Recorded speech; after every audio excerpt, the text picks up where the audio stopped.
Matt, welcome to the basketball podcast. Appreciate you having me.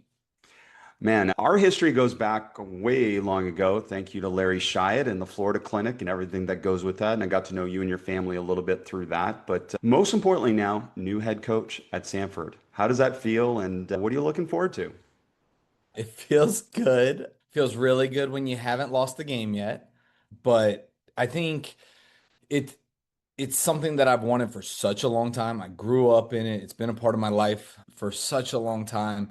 I think it's the ability to set the message and the agenda, to have a vision and try to cast the ship in that direction. Even if we're off course, just keep moving to that destination. That to me is the most exciting piece of it from this chair. It's exciting. We're going to dive into that a little bit, but just to give a little context to what's beautiful is like your career is a little bit non-traditional in some sense too, that you've been in the men's game, you've been in the women's game, and I'm imagining somewhat it's like you took opportunities that were good for you and you didn't necessarily know what the end result was going to be, but you knew the goal was to be a head coach. Yeah, even when I set out on the initial journey to go coach basketball, I didn't care high school, college, men, women, pro. It did not matter to me. I put out feelers everywhere, and it just happened for very fortunate reasons. It started as a grad assistant for Billy Donovan, and so that just set off the path on the men's college side. And then in the midst of COVID, I was on back-to-back staffs that were let go. So it was a total, okay, let's catch our breath. Let's reset from the rat race of trying to climb the ladder on the men's side and focus more on, okay, what do I value? What do I care about? How am I impacting people's lives? And the way that it happened, and I've told the story before, but I do think it's wild how it happened that as I'm looking for different opportunities, I started to talk to different people about the possibility of switching to the women's side. And I ended up getting a call from someone from Cam Newbauer, who was at Florida at the time, and said, hey, Christy Curry at Alabama is really good people. You're going to go take their video job. And he just said, you're going to take it. He was like, I know you want to be an assistant. I know you've earned this stuff, but just take a step back, go work for her because she's really good people. So I go there. And a year after working for her, and sure enough, unbelievable people at Alabama, she comes into my office and goes, hey, you're going to go take an assistant job for Carly Coons at Sanford. They're really good people. Like the exact same thing. Not what do you think of this? Hey, maybe an opportunity. Like you're just going to do this. And okay. And did I think that 3 years later it would wind up with me moving offices down the hall? No. But man, what a blessed opportunity. Holy cow. And again, it highlights again, just do your job, be ready, and you never know what's going to come your way. And Coach Curry's done this podcast. She's tremendous and obviously had some of the best basketball going on in Alabama history. Started your time there and through last year. So a great program to be a part of. Talk to us then. First steps at Sanford. They announce you. I watched the press conference. They hand you that nice jersey with your name on the back. And then Yep. what are the next steps for a first year new head coach? We got done. We met as a staff about some things immediately after taking all the pictures and doing all the craziness. And we worked through lunch and it was around, I don't know, 3:30, 4 o'clock. We finally broke for lunch. And so I took the staff out for lunch. In the time of us being at lunch, we found out that the whole team wanted to go in the portal. Now, they were super supportive of me getting it. I think they got really spooked and freaked out by the transition. It all happened fast. It happened in 48 hours. It was chaos. So no ill will to any of them. They were just scared. And unknown is scary, right? Like we freak out at the unknown. That's why we try to train so hard at being comfortable in the unknown. And so I ended up on a FaceTime with one of our starters and her parents for about 2 hours. And I'm laying out for them the same thing I told the administration here, the same thing I told the staff, the same thing I've been talking about at the dinner table with my parents for 35, 36 years is this is the vision. This is how I see it going. This is the why. This is the how. This is what we do. This is what we're about. These are the values, all of it. And I lay it out. And by the end of the conversation, the dad goes, Matt, you need to have this conversation with every single family on the team. So we end up lining up 13 Zooms between all the returners and the committed kids we had coming in. The next day, this is Easter Saturday. I'd gotten the job at Friday of Easter weekend at noon, and this is Easter Saturday. And we had lined up 13 straight Zooms every hour on the hour with 5-minute bathroom breaks. And it's me for 55 minutes.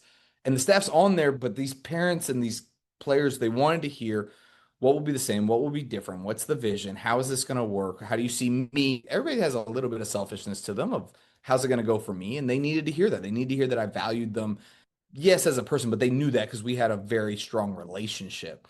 But they needed to know I valued them as a basketball player and how were we going to win games using them.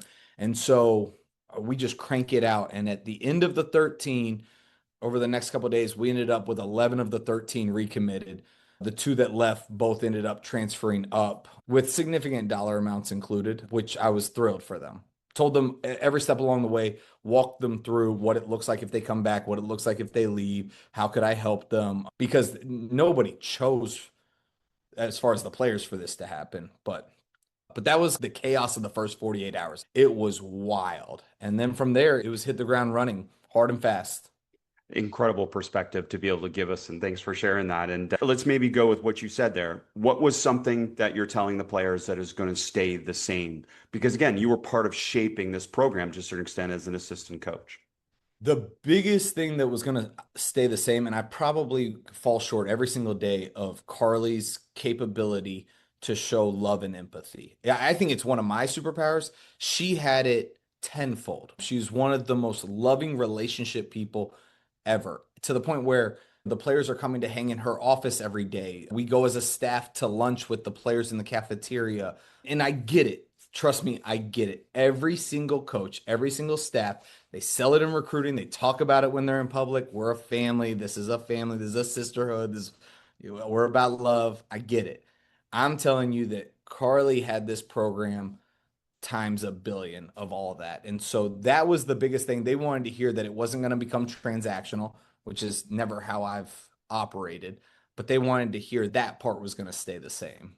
And just for people's reference, Carly left to go to Maryland as an assistant coach. And again, not uncommon nowadays for mid, low major head coaches to jump to be power for assistant coaches.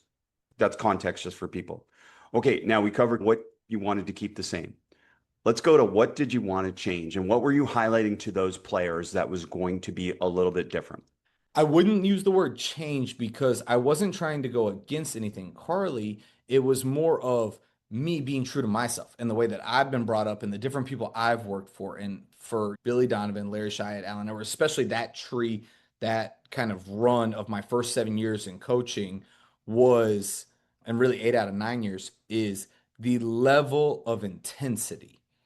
And that doesn't mean going at players intensely, the level of intensity to the detail. It was a lot of, one of my favorite quotes, and I use it a lot, is the Abraham Lincoln, if you give me 6 hours to chop down a tree, I'd spend the first four sharpening the axe.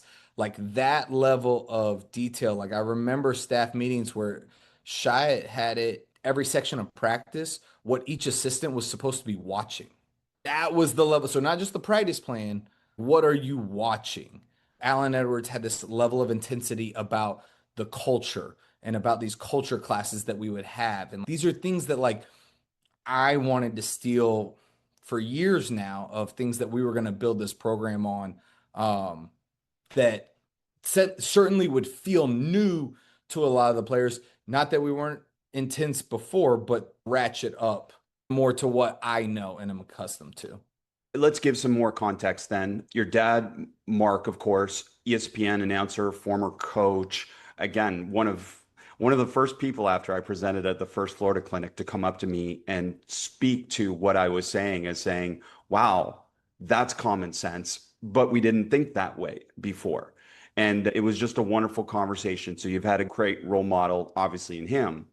But your mom is a legend, an absolute legend in college coaching and coaching in general at the University of Florida. I think it was 22 something insane NCAA tournaments or something like that, but you can give us context for that. But you come from a coach's family. So talk to Mhm. us about that and talk to us about some of the influences both of them had on your development as a coach as well. We would have family conversations at the dinner table, and it wouldn't be like, how is your homework going? It would be, hey, how would you attack a 1-3-1? If it was with my dad, or if it was with my mom, it would be if you had to discipline this player that was late to a meeting, how would you handle it? So we've been talking that way forever. When I call them in the mornings on my way to work, most days, it starts with what's going on with our grandkids. And then the second question is what's going on with the team. And so I've got to give them the updates or whatever I think so much of this job is problem solving. And there's certainly two people that I lean on their wisdom a lot for problem solving. It was actually part of the vision I have had for years of developing and putting together a staff. I think I'm very impressed when young head coaches include an older, established, maybe former head coach on their staff, when they are humble enough to bring wisdom to their staff and to say, I don't have all the answers, I don't know it all. I've always admired that. But I didn't necessarily think that was going to fit me because these are conversations I'm already having every single day with the people that I think are extremely accomplished and brilliant in my own family. And so for me, the staff was more about energy and intelligence. And that if we had a staff that was young and vibrant and bold and energetic and really smart, really brilliant, like that part to me is really important. And then just willing, like that mixed with the nuggets I'm getting on the side. We, in hindsight, we'll see when it's all said and done. But that's the vision of what I always wanted to put together and have been fortunate enough to do. Well, it's a beautiful way to grow up if you love basketball or you love sport or you love coaching. There's no doubt about that. So that's awesome to hear. And you referenced kind of meeting with your staff after you got the job. Did you have to go through much staffing in terms of your first year as a head coach? So we were fortunate enough to be able to create a fourth full-time assistant job, which we hadn't had before. And we had a grad assistant in Walker Martin who, like a former camp counselor, if you know what I mean by that personality, a get it done, whatever the task is person, and no job is beneath them. And so we were able to hire him on full staff. The other two assistants both wanted to stay and I wanted them to stay. So that ended up being an unbelievable fit in Charity Brown and Sally Higgins. And then I had to find one more and did some dirt digging, looked at under some different rocks. But when I joined Christy Curry's staff 4 years ago, our starting point guard was Hannah Barber, who's from Homewood, which is right across the street from Sanford's campus. And I told Hannah that year, it was her junior year, she just gotten the starting job at the point. I told her that year that whenever I got my first head job, she would be my first hire. Now, it happened a lot faster than I thought it would. And we were both a lot younger than I thought we would be when this conversation happened. And the irony of that one was a year before I had helped convince Hannah to go take an assistant job at Valdosta State I didn't take much convincing because the head coach there, Chandler Merkerson, is one of my best friends in the business and brilliant. Like she is going to crush it. Like you should have her on. She is awesome. But I had just convinced her to go take this job. And then 12 months later, I had to call the two of them to be like, I've got to bring her over here. So that was the only new addition, but it's been great. It's a very cool story. And of course, Hannah reached out to me to tell me I got to have you on the podcast. And of course, I connected her and said, actually, Matt and I know each other. So you were on my list, as I told you before we got on here, but I was going to wait till the end of the season. But she said you'd do it now. And for coaches that are listening now, I also presented to Matt that we're going to do one now and we're going to do one at the end of the season. So first year head coach before the season, first year head coach at the end of the season. So thank you for agreeing to do that. Absolutely. I will tell you, I was telling the staff, they were asking me who I'm going to be on, and I was explaining to some of them. And I just started rattling off things that I've done and they've seen me do in an assistant role and now as a head coach.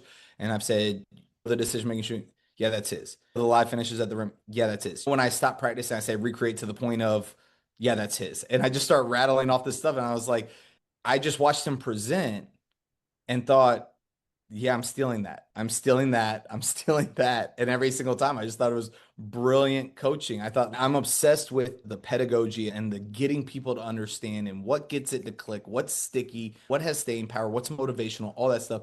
And I thought a lot of it is just really brilliant stuff. No, I appreciate you saying that. I appreciate the support through the years as well. And I'm grateful it's helping you. And I'm grateful you're educating that next generation that doesn't even necessarily know where some of this stuff comes from. And that's a beautiful thing as well. So I do appreciate that. But let's get back into the program because one thing I know that's one of your guiding principles is the hedgehog principle. So talk to us a little bit about that and how that influences kind of your program as you see it going forward. Yeah, so Jim Collins, the author of Good to Great, one of my favorite books is Beyond Entrepreneurship 2.0. I've given it away to people, I've suggested it, is he has this idea that the most successful companies, they understand that there's this theory between the fox and the hedgehog. The fox is the cunning, clever, knows everything, has a million different moves. It's witty, it tries different tactics to attack. The hedgehog has one principle, one thing it does really well, it balls up. That's it. That's what it does. It doesn't have a second move.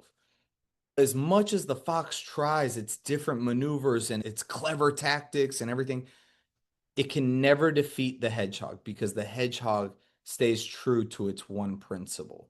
And so for us, because I've been thinking this way for years, I talked to the staff about that. Okay, what's going to be our hedgehog principle? We can't be great at everything.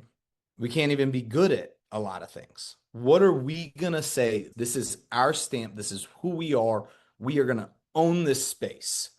And then once you know that, then he says that it shifts to a giant flywheel, is how he describes it, where it's this giant flywheel that's so big that you could push and push for hours and you might move it several inches. But if you continue to push, metaphorically, and you push it, you might push for days and eventually you get that one full turn. And then you push and you get another one. And then eventually you don't know when, but eventually it catches and momentum takes over and it starts spinning like crazy. And people will say, wow, that thing is flying. That thing is rolling. Like, how did you get it going? And they don't see all the pushes that got it to that point. So if that's what great companies do, then that's what we're going to do.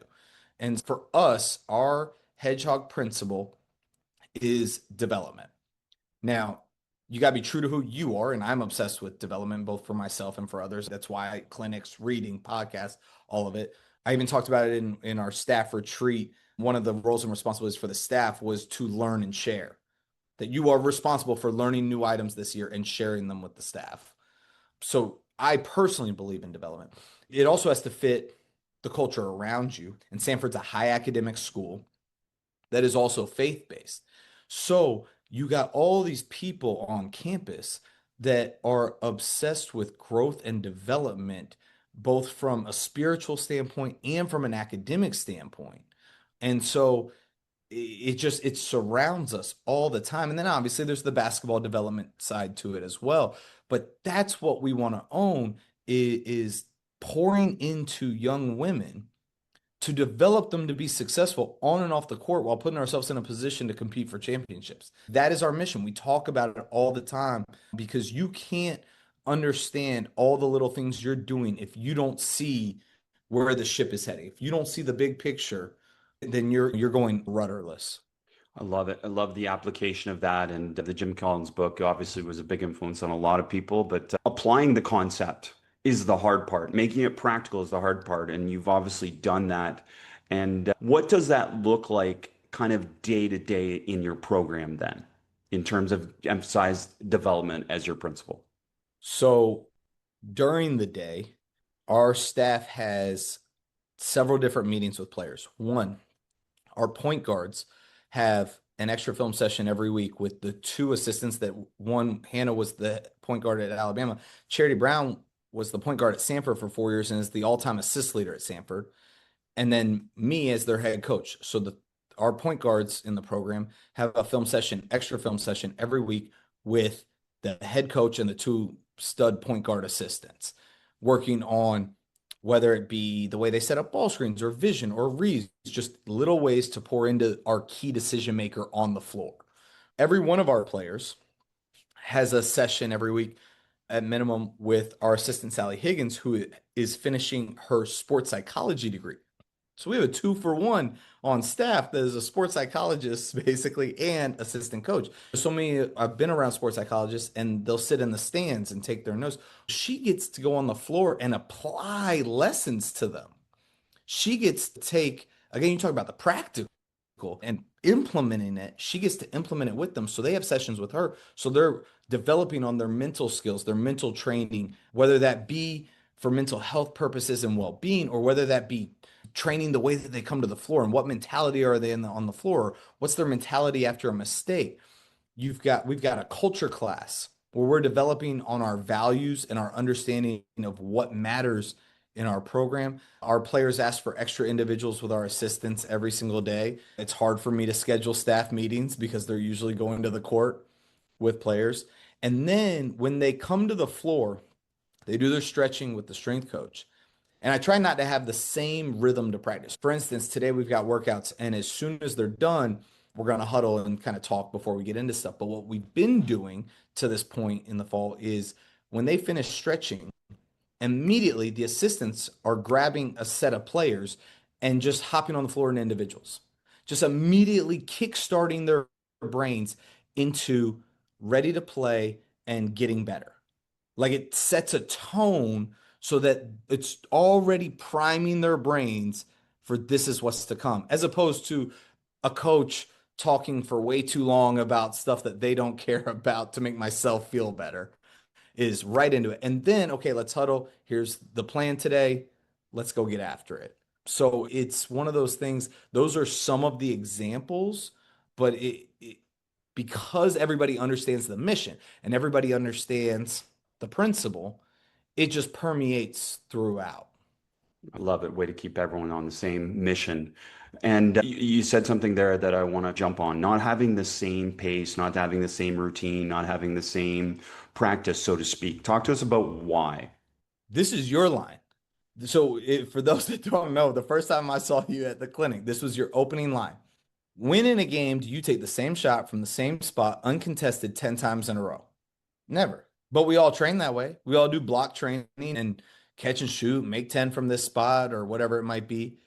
But the game's not played that way. Now, I do think there's an element to grooving your mechanics, especially if you're having to work on some certain element of your shot. Absolutely. But even then, you can mechanic it to death. The second you get into live decision making, you're going to revert to old habits. As far as training practice, if you don't mind, I'm going to go on another tangent. Please. Sports psychologist friend Tiffany Jones, who has worked with our program here, she worked with my mom's program back at Florida. She gave me a book to read. And in the book, there was this study done on a soccer team where they took half the players before a training session and half did a like mental stress test on paper. The other half watched a boring like NASA documentary. They went to the field, they practiced, and they graded out which group was better with their decision making live on the field. Which group do you think would have been better with their decision making? The more relaxed group. The more relaxed group, the boring NASA documentary performed better. Okay. So, round two of the study, they take them and same setup, half mental stress test, half boring documentary. And this time they had them in a lab and they were able to actually set up decision making and grade it. So, in the lab, who performs better? I'm guessing the opposite group. It was again the group that did the boring Oh, document. really? Okay. Okay, so now they decided, okay, so they're making better decisions on the field. They're making better decisions in a controlled environment. Is it because they're seeing it better? So last version, same setup, and they had them in a VR setup where they're making first person decision making choices, but there's cameras pointed at their eyeballs tracking how fast they're moving and seeing their teammates and tracking the ball and defenders. Which group's eyeballs moved faster and tracked faster? Relaxed group. Trick question. They were both the same. Oh, really? So both groups are seeing it at the same speed, but the relaxed group is processing it faster. So I'm reading this chapter and I'm thinking, okay, so I got to get them to relax. I got to get them not to stress out, not to freak out. Like how, But what is fascinating is the book then goes into a professional soccer team that took this information and said, if they're going to, it's a guarantee in the game, they're going to get stressed. And it's a guarantee in the game, they're going to have to make stress decision making. Then we sure as heck better train them that way. And that to me, to tie it all back together, is the trick.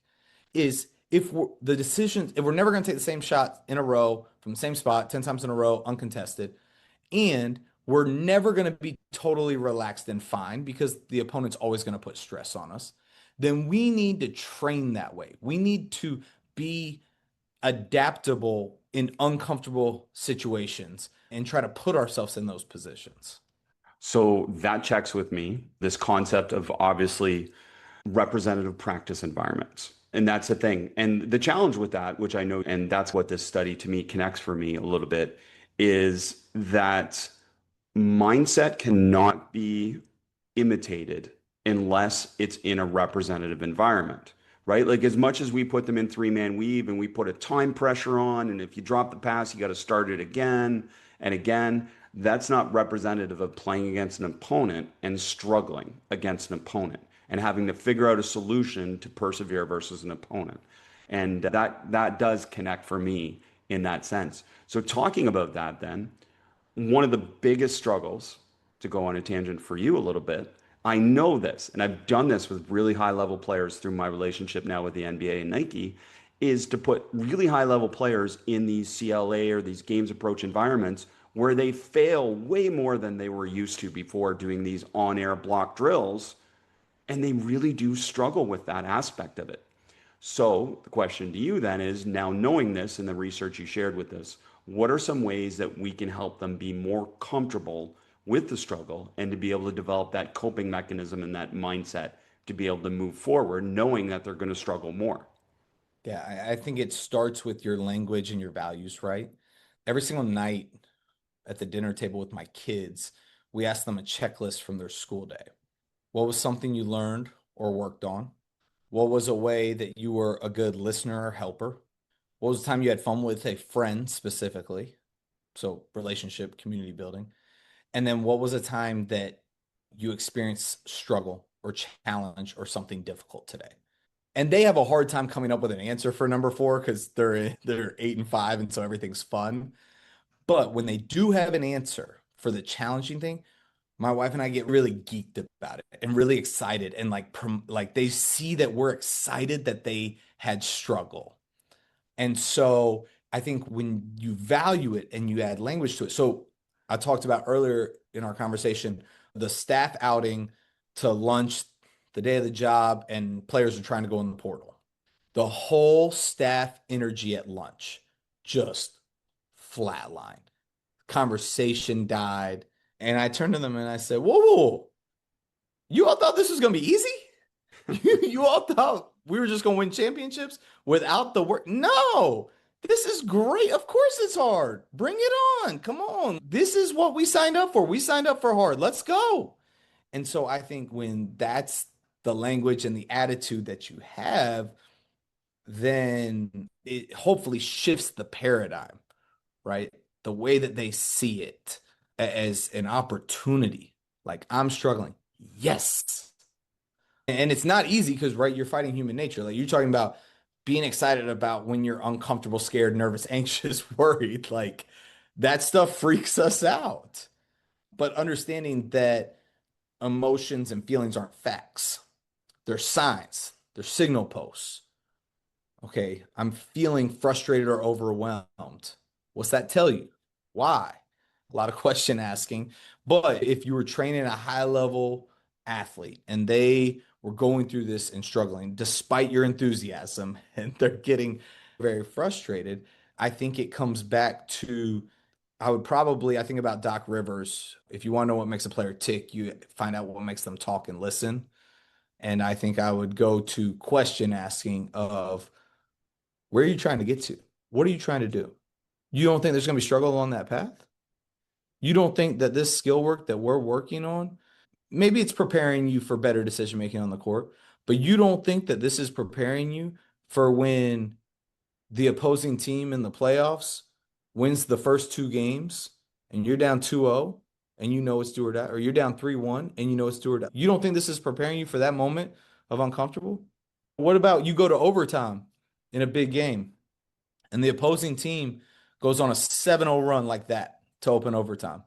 The way you handle these drills, the way that you handle this practice session or whatever it might be, you're just building the strong habits. Why we read every day. You are building the mental capacity and the emotional capacity to handle these moments. You might come up short, but every time you come up short, you're again building and strengthening those muscles. So obviously, I love all this and I'm fascinated by all this. And clearly, you've thought stuff through. You've been through a lot of different environments as well, which is beautiful. You've seen a lot of different environments and a lot of different coaches, and obviously incredibly successful coaches. Now let's get into the tactical side of things. So, what is Matt going to do on offense this year? And Carly was an offensive specialist, if I'm correct in my knowledge of her a little bit. Correct. She was really good offensively. So what she was really good at was manipulating matchups and strengths and weaknesses, and I hope to continue doing that.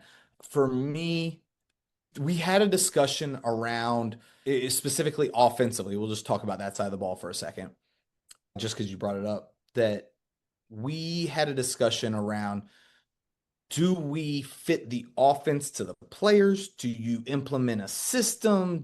What do you, and my takeaway and opinion was, I can't pretend to do something or know something that I don't.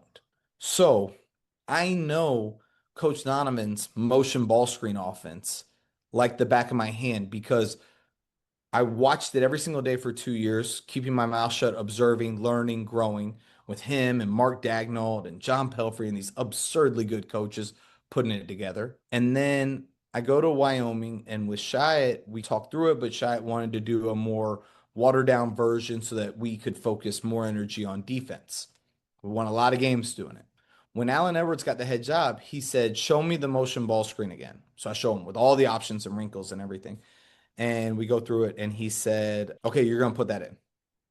So we put it in, and we upped our pace of play to number one in the Mountain West. We go to top three in scoring and win 20 games back-to-back seasons. So that's going to be part of it. But it's not going to be the only thing, because when I went away for a year to Little Rock, I got hired back to Wyoming. And that year, we had 12 freshmen and sophomores, and we were struggling. We were making young mistakes. We were getting beat by bigger, stronger, more athletic players. And our offense just was not working. And I don't even remember how the conversation happened, but Alan and I are talking, and we brought up a true traditional off the ball motion screening, complete randomized down screen back. We had done it at Transylvania with Brian Lane where I played, and we talked through it. What might it look like? And so what we did was we did about 2 weeks of a series of practice where there was a group working on finishing at one main basket, a group working on shooting at one main basket, and I had the third. And we started from ground level. When I say ground level, I'm talking about a wide pin, and had them learn to say, "Hey, come get me. Hey, I got you," and go set it. That was it. And then I'd throw it to them, they'd throw it back, and they'd talk again. We call it screen talking. And they'd talk through it. Okay, now let's talk through what happens on a curl. Come on, hey, come get me, come here. Hey, I'm curling this, I'm curling. All right, I'm popping. And now they're on the same page. And you build it up piece by piece. And then went to two of them and me so that I could help them control it, of random motion, screening, talking, going through it. And what ended up happening was 2 weeks later, we put it in and we full blown run it. And this is towards the end of the year. We end up getting hot, and we end up winning more games out of the seed we were in the Mountain West tournament than any team in the history of the Mountain West tournament. We caught fire. We barely lost to Utah State and Sam Merrill, who's been in the NBA now for however many years. And so I've seen it work, and I did it as a player. And so what I love most about doing the true random motion, not that I don't think we'll do 30 possessions of it a game, but it makes you a significantly better set executor. Because if you can not call the slip and naturally do it based off the read, then you really have something special in your set execution. And so I'm hoping that as we continue the off the ball screening development, that that's something that will make us also a better set execution team. Absolutely. And it sounds like a good way to play as well. And you referenced some of the grind of coaching and not being easy. I was just thinking back as you were talking there, going, okay, it's one thing to install the offense. How about doing like 13 straight Zooms and basically saying the same thing? And thinking about that in coaching, that people don't appreciate that. That's one of those hard things, right? Is like you're constantly saying the same things. And I know in my profession a little bit what I'm doing now. I'm saying the same things all the time, but finding different ways to say it is part of the fun. And I imagine that if I listened to all those Zooms, you'd be saying the same thing, but saying it a little bit differently.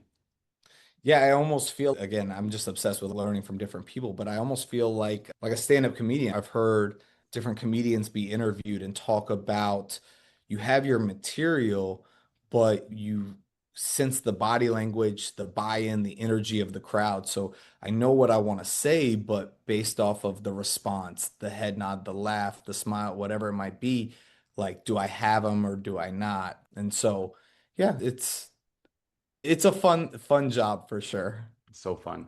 Take us through the defense a little bit. And the Shia tree can all defend. That's what you can expect.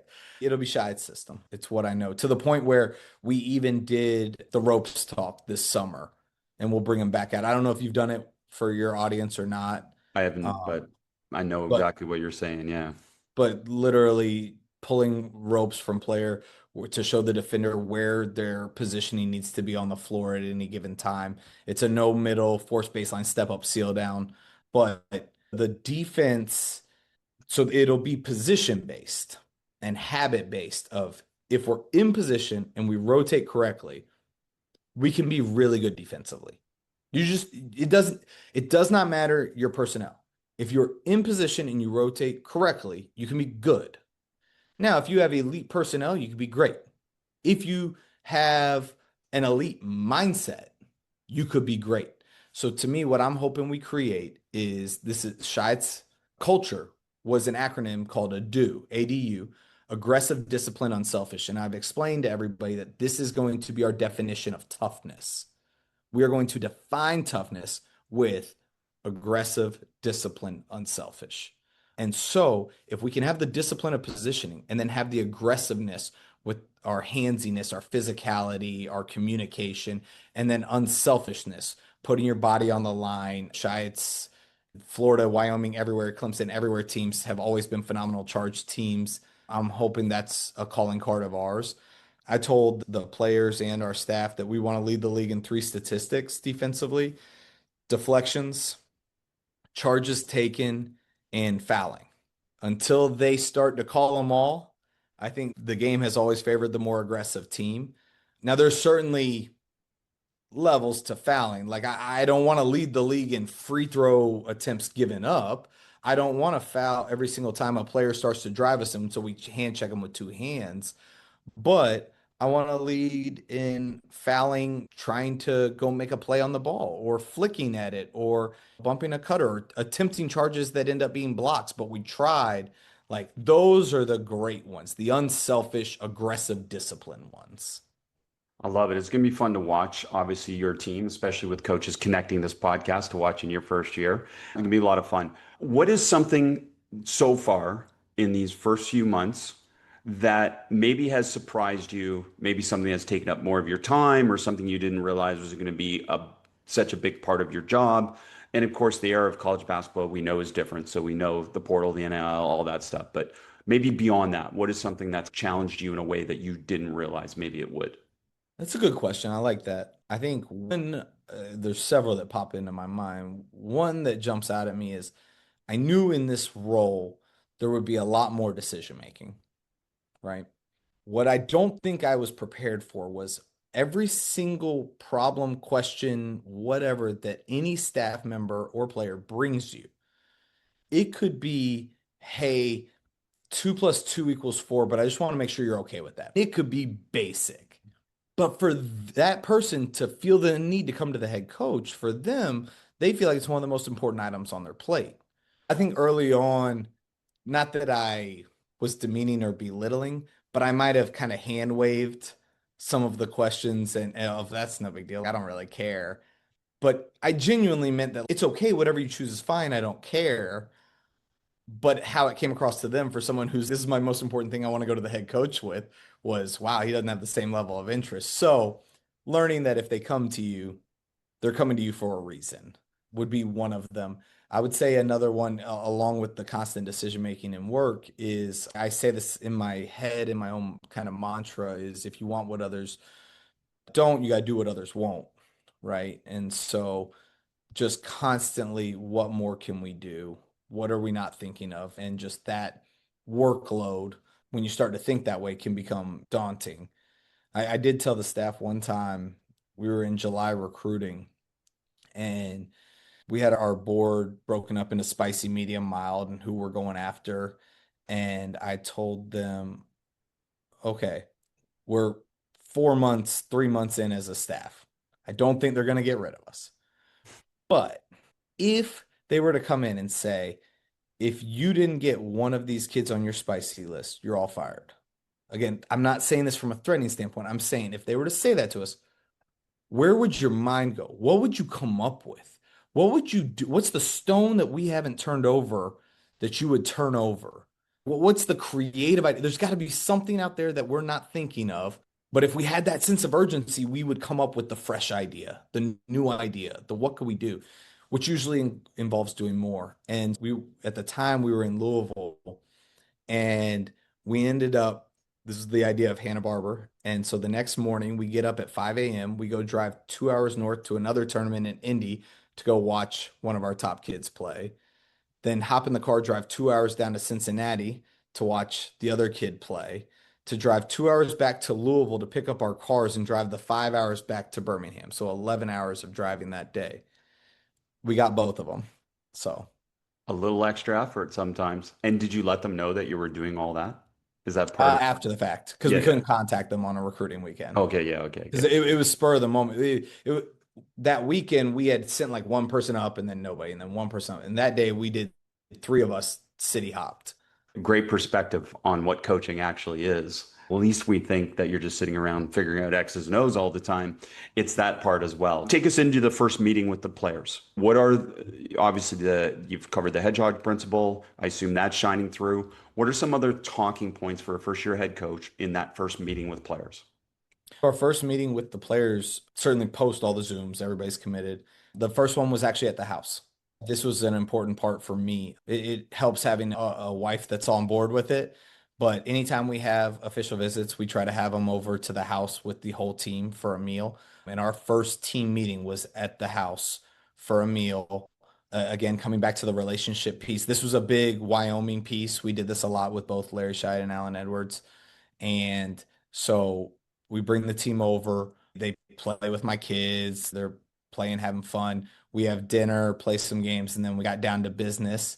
And in that very first meeting, we passed out our culture doc to set the tone from the very beginning. This is what we're about. This is what we value. These are the words and the language of our program.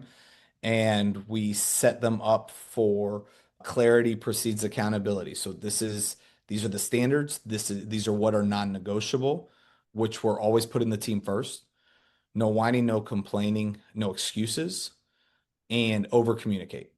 And if you do those three things, we could probably figure it out. And so we left rules for the fall. But that first meeting in June wanted them to understand these standards are non-negotiable. And so, like, we have a group text. When a text comes through, everybody must like the text or impression it so that we know you saw it. And so the first practice, sure enough, about half the team liked it. And so this was a fun debate because I work in a hallway with a lot of really successful head coaches. And so I'm talking to our volleyball coach and I'm talking to my mom about handling they didn't meet the standard. I've got to hold them to the standard. And my mom's advice was the punishment needs to fit the crime, so don't run them. The volleyball coach's suggestion, Keeler, he said it's a chance for you to show them grace and to show them that you're going to be an empathetic leader. And I did not take either of their advice. So what we did was we did a really hard basketball drill. one that we've done over the years that it basically makes them run, but with basketball without, you're not running them or putting them on the line. And so it was interesting because I ended up talking to both of them afterwards for guidance and did we handle it okay? Was I too much? Did I fly off the handle? And they asked me how I presented it. And I said, I simply told them we didn't meet the standard of expectation. I'm not mad, but my job is to hold you to that standard. And this will be the consequence. And we did it. And they said giving out the punishment without an emotional attachment was the trick. That they understood that you weren't mad at them. You expect more of them. So I thought that was good guidance. But Uh, that was week one. Yeah, that's great. That's a great example of, lack of a better word, modern leadership as well, in the sense that, again, traditionally we just run them, right? And that would solve the problem, apparently. But we know that running doesn't solve the problem. So it's like, how can you connect them to the fact that they didn't meet your standard and we need to do better because we want to do better? That type of mentality that comes with it. So I love that. Thanks for sharing that example. My follow up to all of this then is, what are you doing as a coach now to be able to check in with your players to make sure that you're on track with your culture, with the things that you're trying to build? What are some ways that you can check in because you haven't played a game yet? So trying to figure out if you're on the right track as a first year head coach is one of those kind of insecurities that exist because you haven't played a game yet. And the game will tell you ultimately where you're at. But in that process, what are you doing? Boy, that's interesting because I that's constantly on my mind, but I don't know that I've thought of it as a strategy. So we have our workouts that we're doing, we have our culture class that we're doing. And so those are the moments where we're teaching all this. But I'm telling you, already like 10 times I've grabbed a player or a staff member. And what'd you think of that? How's that? It's probably insecure on me, but I think there's a I'd level say of, natural, not yeah. insecure at all. Natural. But also, I think I'm so hardwired for connection that I'm not doing it from a I'm not doing it insincerely. I think they feel the sincerity of the question. And I do ask, what can we do better? What do you like? What's different? So whether that be after a workout, getting one-on-one with a player, rebounding for a player, casual conversation. They certainly stop by our offices all the time, chance to chat with them. And yeah, I think for me, especially moving for so many of these players, they've seen me in one light. Now they're seeing me in another one, is trying to empower their ownership. So I'm a huge believer in, I think leadership amongst players is incredibly overused as a term and as a strategy. They can barely lead themselves, let alone lead others. And when you have one, it's phenomenal. And when you don't, all you're doing is whining and complaining as a coach about if we just had leaders. But you don't need leaders to have owners. And so I think checking with them on, are they understanding? Are they buying in? What don't you get? What's confusing? That's allowing them the opportunity to find ownership. Tony Poole, who was with us at Wyoming, is now the head coach at North Alabama, really successful. And he took the book Extreme Ownership as his culture book. And so I think that has a lot of those elements that I really like as well. I like that. I like that answer. I guess the part that all connects to is like you're playing basketball in practice. I know that without having ever seen it. So to somewhat, you're testing it a little bit every day that you practice and you play some type of version of basketball to see if the culture is shining through and if the tactics are shining through. Because ultimately, I think most coaches see it this way. Your practice and the way they practice and the way they interact in practice will reflect the culture that you're building off the court, on the court. Mhm. And that's got to be a big part of it as well. So, what are some things that you're doing to evaluate your practices right now? So I talk about sharpening the axe. We meet as a staff a lot. It would drive my mom nuts. She would hate to be on my staff. She's more of an efficient get in, get out. I'm more of a spend time together debating. We debated a drive around from the slot or a drive from the wing or a drive from the corner or a drive from the top, the different angles, going baseline or going middle. How do you move around that drive for about 4 hours? And that way, when we go to the players, it's quick and precise, and they know exactly what the letter of the law is because we've already debated it for hours. And so I think part of the evaluation is debriefing, is feedback with the staff. What did you like? What did you not? We had one workout in the summer. I remember we came back after the workout. We came back to my office and immediately I said that was awful. That was one of the worst practices, workouts I've ever been a part of. It just, the lessons didn't click, the flow didn't click. And it wasn't the good chaos like we think about creating the uncomfortable chaos of a game and adversity, because it wasn't intentional adversity. It was just, they just weren't receiving the information. And I have a staff that I really trust. And so we were able to discuss it, hash it out, go back to the drawing board, and sure enough, make it so much better the next time. So, Matt, obviously, you've been an assistant for a while. You've had all these experiences. You never know when the opportunity is going to come, whether it's in-house or out of house.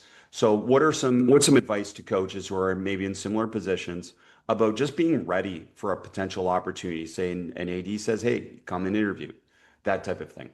One of my friends in the business who was an assistant AD in North Florida talked about, you got to know why you, why now, why not them? What does that pitch look like?